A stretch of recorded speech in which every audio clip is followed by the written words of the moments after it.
Okay, problem number 2. So problem number 1 was meant to be conceptual and causing you to have to explain what was going on. This one is a little bit more math and the practical things that we did step by step. So let's dive in. To study uniform circular motion, a student swings a light ball of mass 0.200 kilograms attached to the end of a cord. The ball swings at a constant speed in a horizontal circle thanks to a slight lifting force Fl. With a radius of 0.500 meters and a period of 0.6 seconds. Assume that friction and air resistance are negligible. On the figure below, draw and label all the forces acting on the ball when it is in the position shown in the diagram. So, to begin, I want to help you see a couple details from this. In particular, let's see. 1, I'm not even going to underline it. I bolded this to help you. A lot of people kind of just skimmed right over it.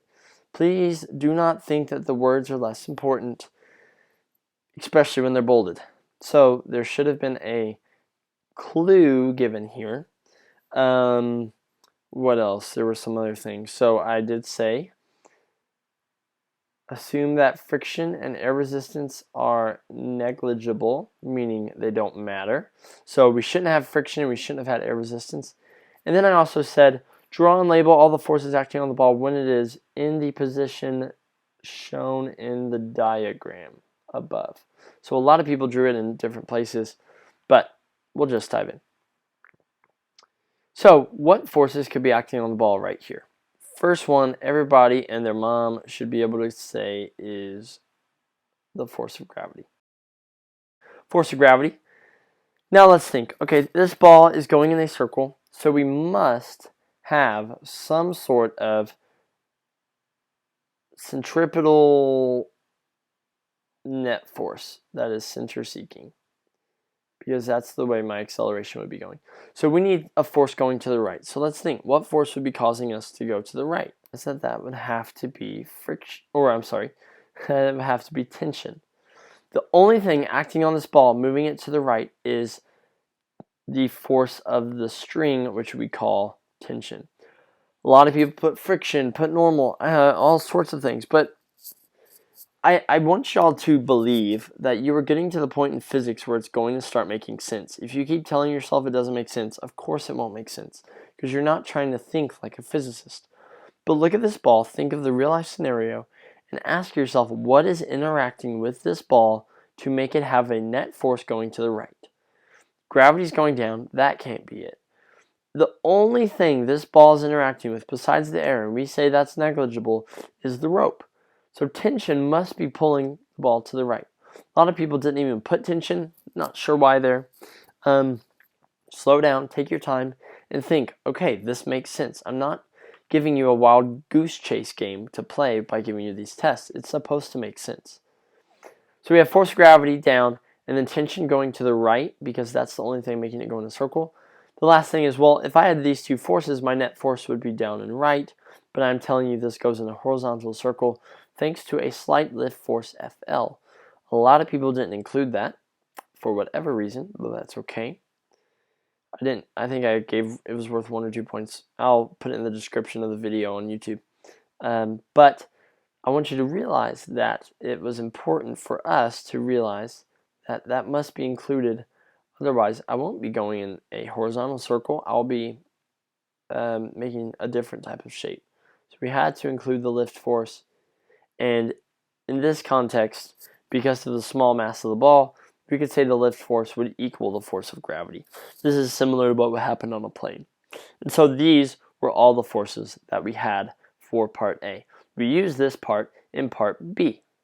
So in this part, we need to set up a net force expression in terms of the relevant forces, mass, speed, and radius.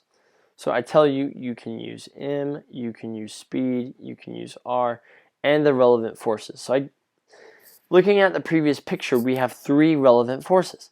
So here, what we should see is we need to use an equation having to do with the net force.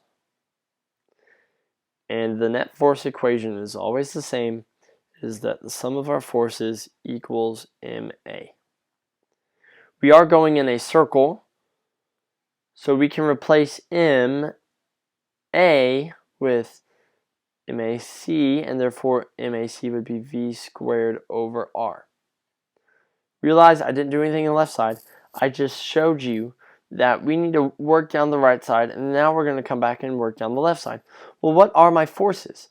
Remember that these are technically vectors, so my forces need to be in the same direction as my acceleration. If you look at part A, the only force that we had in the same in the same direction as the acceleration was tension. So the literal sum of your forces is tension. That was what I wanted you to set up, because it is involving the relevant forces, the mass, the velocity, and the radius. Now, assuming that the cord is horizontal as it swings, calculate the tension in the cord.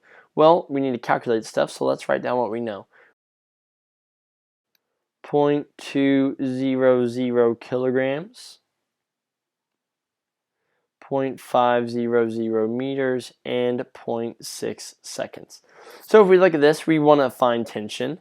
Well, we know the mass, we know the R, but we don't know V. So we need to figure out, well, what is V? Well, I'm going in a circle, that's distance over time, but I am in the circle, so I can replace the distance with the circumference of my circle, 2 pi r divided by my time. I'm going to make this a lowercase t just so we're not confused. So I need to replace this with 2 pi r over t, but remember it is squared, so you cannot forget to square everything. So this simplified would be 4 pi squared mr, because the r squared here will cancel with one of the r's on the bottom, divided by t squared. Sorry, little t squared.